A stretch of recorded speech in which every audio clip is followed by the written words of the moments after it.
నమస్తే welcome to సంధ్యా సమయం news నేను తరంగిణి ముందుగా బులెటిన్ లో హెడ్లైన్స్ చూద్దాం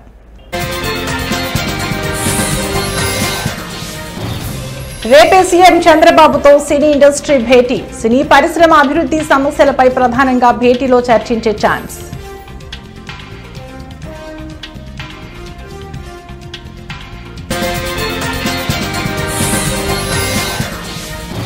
ఈఈ శ్రీధర్ ను కస్టడీకి కోరుతూ ఏసీబీ పిటిషన్ వెలుగులోకి సంచలన విషయాలు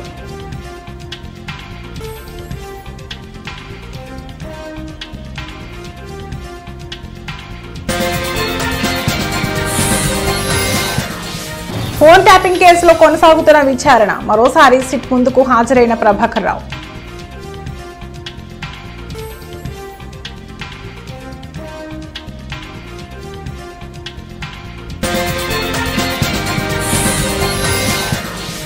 కేటీఆర్ పై కేసు నమోదు సీఎం రేవంత్ పై అనుచిత వ్యాఖ్యలు చేశారని ఫిర్యాదు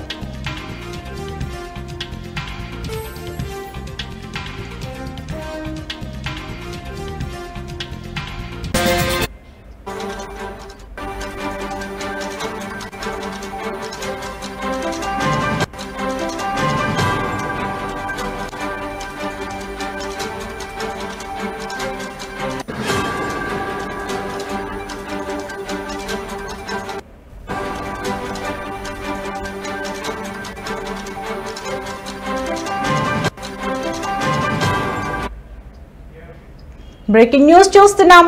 ఆంధ్రప్రదేశ్ రాష్ట్ర ముఖ్యమంత్రి చంద్రబాబుతో సినీ ఇండస్ట్రీ పెద్దల సమావేశం తేదీలో మార్పులు చేశారు. ఈ నెల 22వ తేదీకి బదులు రేపు సీఎంతో భేటీ కావాలని నిర్ణయించుకున్నారు.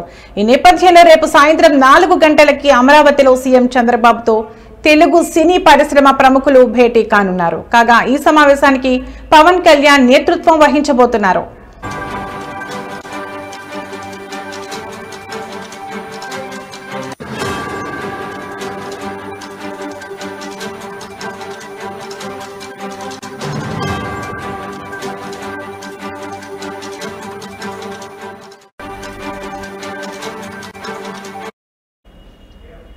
అయితే రేపటి నుంచి సినిమా షూటింగ్ కోసం విదేశాలకు వెళ్లనున్నారు.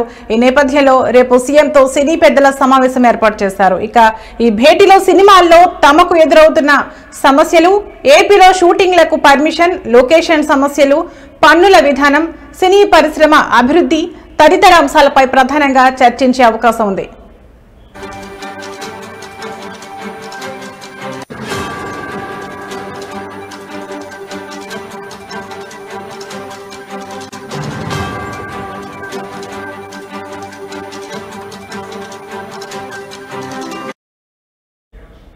ఇక ఏపీలో ఎన్డీఏ ప్రభుత్వం ఏర్పడిన తర్వాత సీఎం చంద్రబాబుతో సినీ పెద్దలు సమావేశం కావడం ఇదే మొదటిసారి. ఇప్పటి వరకు సినిమా వాళ్ళు సీఎంను కలవకపోవడంతో ఇటీవల పవన్ కళ్యాణ్ తీవ్రంగా మండిపడిన విషయం తెలిసిందే. అలాగే ఏపీలో థియేటర్ల పరిస్థితి, సదుపాయాలకు సంబంధించి డీటెయిల్ రిపోర్ట్ ఇవ్వాలని ఇటీవల సినిమాటోగ్రఫీ శాఖ ఆదేశాలు జారీ చేసింది. రంగంలోకి దిగిన అధికారులు థియేటర్లలో తనిఖీలు చేపట్టారు.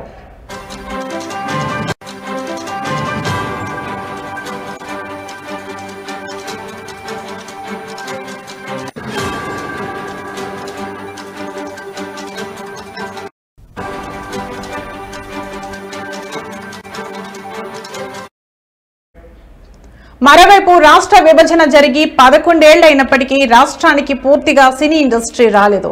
కనీసం సింగిల్ షెడ్యూల్ సినిమా కూడా ఏపీలో తీయలేని పరిస్థితి ఏర్పడింది. ఈ పరిణామాలతో ఈ సమావేశానికి మరింత ప్రాధాన్యత చోటు చేసుకుంది. ప్రభుత్వం ఏం చెబుతుంది, సినీ ప్రముఖులు ఏం కోరుతారనే అంశంపై ఉత్కంఠ కొనసాగుతోంది.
బులెటిన్లో మరో బ్రేకింగ్ న్యూస్ చూస్తున్నాం.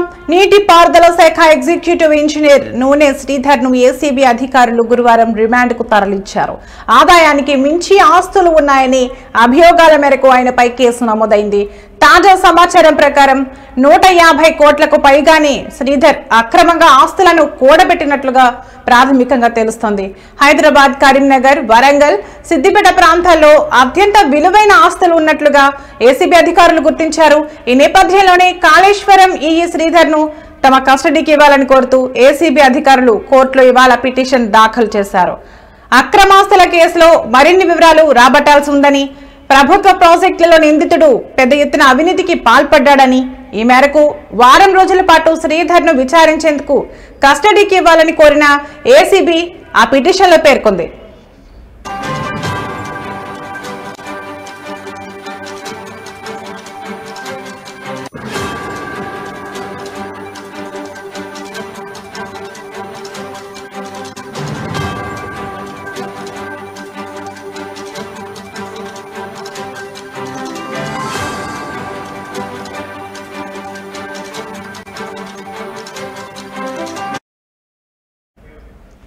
అక్రమాస్తుల కేసులో పట్టుబడిన కాళేశ్వరం ఈఈ శ్రీధర్ వ్యవహారంలో సంచలన విషయాలు వెలుగులోకి వచ్చాయి. అయితే విచారణలో భాగంగా ఆస్తులు కూడబెట్టడంలో మరికొంతమంది అధికారుల పాత్ర కూడా ఉన్నట్లుగా ఏసీబీ అధికారులు గుర్తించారు. అదేవిధంగా శ్రీధర్ అక్రమాలు, అవకతవకలు కాళేశ్వరం కమిషన్ చైర్మన్ రాహుల్ బొజ్జా వరకు చేరాయి. దీంతో ఆయన జూన్ 27న ఇరిగేషన్ చీఫ్ ఆఫీస్లో రిపోర్ట్ చేయాలని ఆదేశించారు. కానీ ఆ ఆదేశాలను శ్రీధర్ పెడచెవిన పెడుతూ ఇష్టానుసారంగా వ్యవహరించారని ఆరోపణలు ఉన్నాయి. అనంతరం బదిలీ అయిన తర్వాత కూడా ఏడాది పాటు చొప్పదండిలోనే ఈజీగా శ్రీధర్ విధులు నిర్వర్తించారు. అయితే ఈ ఎన్సీ అనిల్ ఆదేశాలతోనే శ్రీధర్ అక్కడే విధుల్లో కొనసాగినట్లుగా ఏసీబీ అధికారులు అనుమానం వ్యక్తం చేస్తున్నారు. మరోవైపు ఈఎన్సీ అనిల్ శ్రీధర్ సంబంధాలపై కూడా నిశితంగా ఆరా తీస్తున్నారు.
తెలంగాణలో సంచలనం సృష్టించిన ఫోన్ ట్యాపింగ్ కేసులో సిట్ దూకుడు పెంచింది.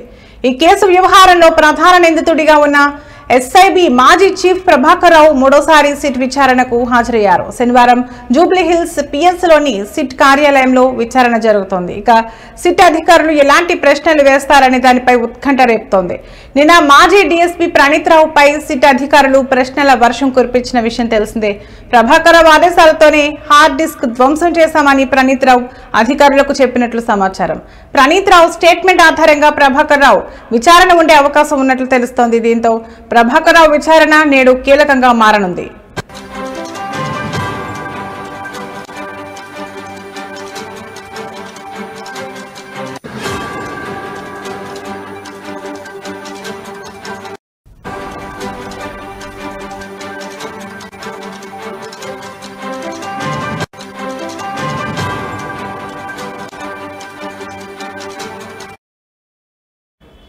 కాగా ఫోన్ ట్యాపింగ్ కేసులో A1 గా ప్రభాకర్ రావు ఉన్నారు. ఎస్ఐబి మాజీ డీఎస్పీ ప్రణీత్ రావు అరెస్టుతో తర్వాత ఆయన అమెరికా వెళ్లారు. దాదాపు 15 నెలల తర్వాత సుప్రీంకోర్టులో అరెస్టుపై ఊరట లభించడంతో ఇటీవల హైదరాబాద్ కు వచ్చారు. వచ్చిన తర్వాత రోజు నుంచే సిట్ ఎదుట విచారణకు హాజరయ్యారు. కాగా గత బీఆర్ఎస్ ప్రభుత్వ హయాంలో కొందరు ప్రజాప్రతినిధులతో పాటు వారి అనుచరులు దాదాపు 200 మంది ఫోన్లు ట్యాప్ చేశారని సిట్ అధికారులు గుర్తించారు. దుబ్బాక, హుజూరాబాద్ ఎన్నికల సందర్భంగా బీజేపీ నేతల ఫోన్లు ట్యాప్ చేసినట్లు సిట్ తేల్చింది.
బ్రేకింగ్ న్యూస్ చూస్తున్నాం. సీఎం రేవంత్ రెడ్డి ప్రతిష్టకు భంగం కలిగించేలా అనుచిత వ్యాఖ్యలు చేశారన్న ఆరోపణలపై బీఆర్ఎస్ వర్కింగ్ ప్రెసిడెంట్ మాజీ మంత్రి కేటీఆర్ పై హైదరాబాద్ సైబర్ క్రైమ్ పోలీసులు కేసు నమోదు చేశారు.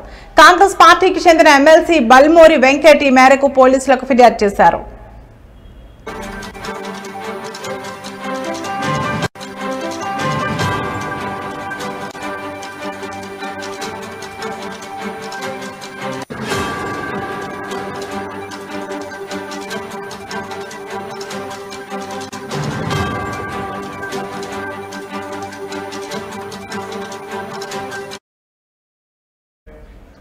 రేవంత్ రెడ్డిని కించపరిచేలా ఆయన ప్రతిష్టను దెబ్బతీసే ఉద్దేశంతో కేటీఆర్ ఉద్దేశపూర్వకంగానే రెచ్చగొట్టే వ్యాఖ్యలు చేశారని ఎమ్మెల్సీ బల్మూరి వెంకట్ తన ఫిర్యాదులో ఆరోపించారు. కేటీఆర్ చేసిన నిరాధారమైన పరువు నష్టం కలిగించే వ్యాఖ్యలతో కూడిన వీడియో ఒకటి ఆన్లైన్లో విస్తృతంగా ప్రచారం జరిగిందని ఆయన పేర్కొన్నారు.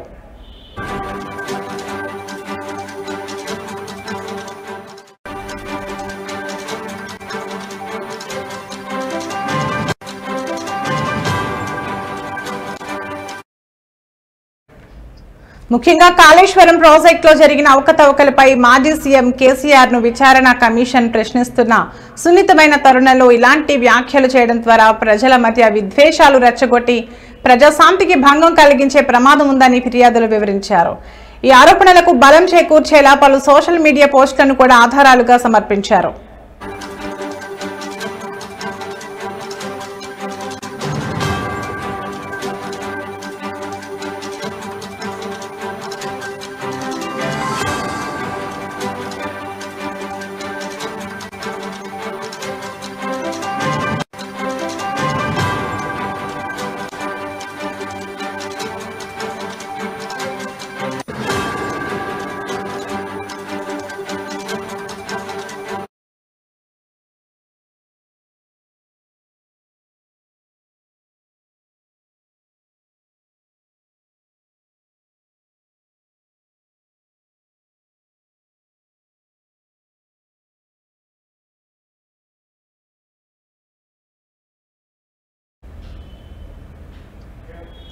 బీఆర్ఎస్ అధినేత మాజీ ముఖ్యమంత్రి కేసీఆర్ రెగ్యులర్ మెడికల్ చెకప్ కోసం గచ్చిబౌలిలోని ఏఐజీ హాస్పిటల్ కి వెళ్లారు.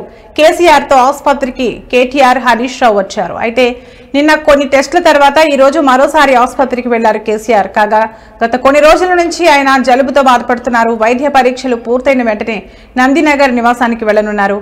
మరో 5 రోజుల పాటు బంజారా హిల్స్ లోని నందినగర్ నివాసంలోనే కేసీఆర్ ఉండనున్నారు.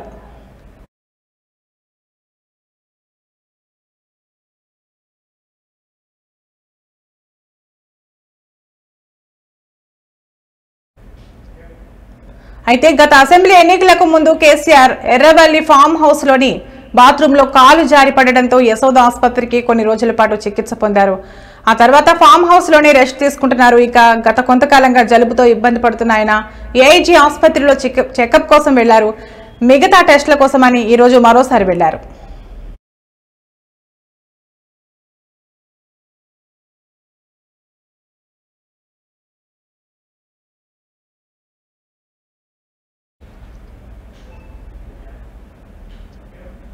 ఇవి ఇప్పటివరకు నా బులెటిన్ అప్డేట్స్. మరో బులెటిన్లో మళ్ళీ కలుద్దాం. నమస్తే.